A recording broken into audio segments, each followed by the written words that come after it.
जब यह बूढ़े लोग उस अजीब से पानी में नहाते तो जैसे उनके अंदर अचानक नई जान आ जाती। कहते थे यहाँ बड़े बड़े अमीर राजा महाराजा तक श्रद्धा से आते हैं और कैंसर का आखिरी स्टेज भी यहाँ आराम से ठीक हो जाता है। लेकिन सबसे डरावनी बात यह थी कि जो भी इस सैनिटोरियम में आया वो कभी वापस नहीं गया। यह रहस्यमय जगह आल्प्स की ऊंची पहाड़ी पर बनी थी।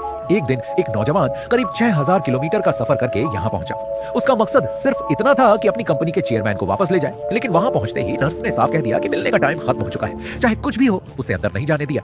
मजबूर होकर डैन को बाहर लौटना पड़ा और बोर्ड को रिपोर्ट करने का सोच ही रहा था कि उसे पता चला यहाँ तो नेटवर्क ही नहीं आता, फोन काम ही नहीं कर रहा था। तभी संयोग से एक बुजुर्ग ने गेंद झाड़ियों में मार दी। डैन उसे लाने गया तो वेंटिलेशन शाफ्ट के पास से कुछ अजीब अजीब आवाजें आई।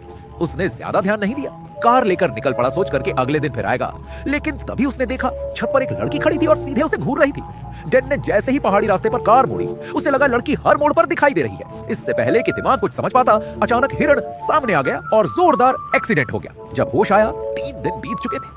दोनों पैरों पर मोटा प्लास्टर चढ़ा था। सामने सैनिटोरियम का डायरेक्टर बैठा हुआ था, जैसे पहले से उसके जागने का इंतजार कर रहा हो। उसने चेकअप किया और कहा आराम करो। फिर नर्स को इशारा किया कि उसे पानी दो। डैन ने पूरा गिलास एक ही घूंट में पी लिया, लेकिन हैरान रह गया जब देखा उसमें कोई अजीब सा जीव फंसा हुआ था। उसने सोचा कि कोई कीड़ा मकोड़ा होगा, बस यूं ही दबाकर मार दिया।